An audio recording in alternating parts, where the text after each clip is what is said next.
Well, it's disheartening for sure. What should have been a night of celebration turned into an entire day of cleanup for Minister Dowell Evans in Pulaski County's College Station community. You could see that it was brewing up to be something like never before. Firework after firework being shot at people, including Pulaski County deputies and their patrol cars. Oh, he chasing. Very loud, very powerful explosions. We've never, experienced something really to this scale. Pulaski County Sheriff's Lieutenant Cody Burke says 12 people were arrested and 5 were hurt. People were coming up to us with missing fingers and just, their hands blown off. Lieutenant Burke says fireworks were being shot at deputies while they were helping the injured.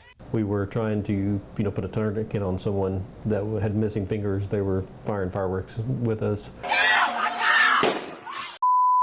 Authorities say most of the people involved are not even from the College Station neighborhood. That's when my heart started to pound. Now people like Dowell are picking up trash piece by piece and praying those who left the town he loves in disarray don't come back.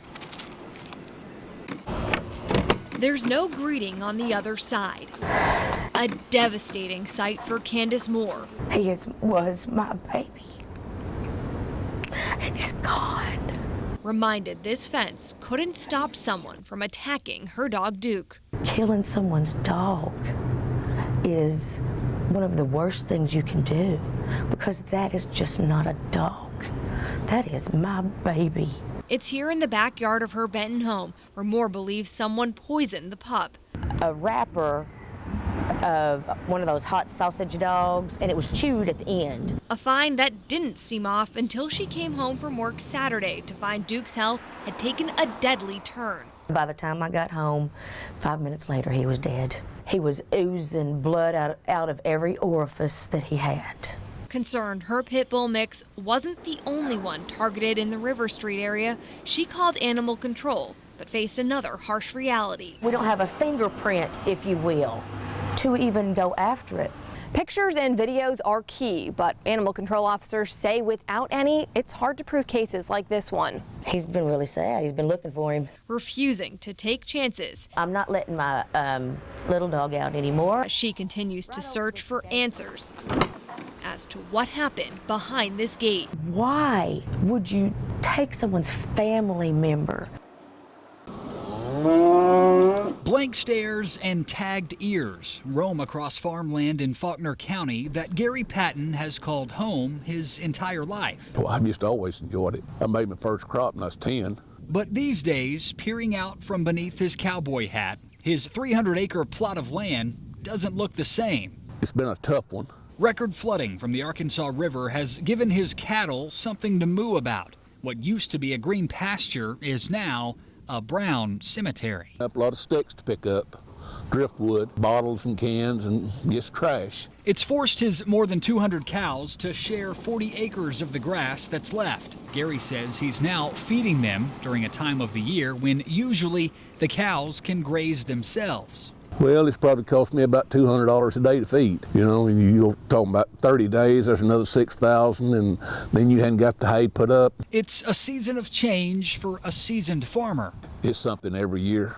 It's just different. And another storm to weather. The cars are parked, but tools are in motion. We're a paint and body shop. We specialize in all sorts of different body work. The Mako Body Shop in Southwest Little Rock sits at the corner of 65th and Geyer Springs. Paint jobs and collision repairs bring in a broad range of customers. But General Manager Nick Furnow's latest promotion takes aim at a smaller problem. I think people are afraid to really say what it is. It was kind of a running joke because customers always had some story about how it wasn't a bullet hole. Last week, Mako on 65th launched the Bullet Hole Special. There's no special pricing, but a promise sealed with a hashtag, "We won't tell the cops." I think people are just scared that, law enforcement's going to get involved, even if they haven't done anything wrong. Furnow admits the promotion was simply created to generate buzz. I think we have something like 600 shares. Since posting the ad last week, he's had one person bring in this bullet-riddled car, an elderly woman whose car was caught in crossfire outside her home. I think Little Rock has had kind of a troubled history. Humor, like the ad that I posted, is a legitimate way to address those issues. Violence and damage, neither of which are a quick fix.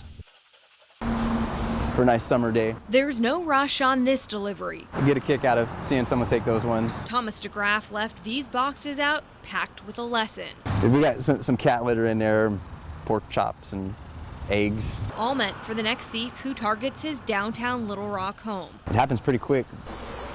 This security camera recently captured a crook stashing a package up his shirt.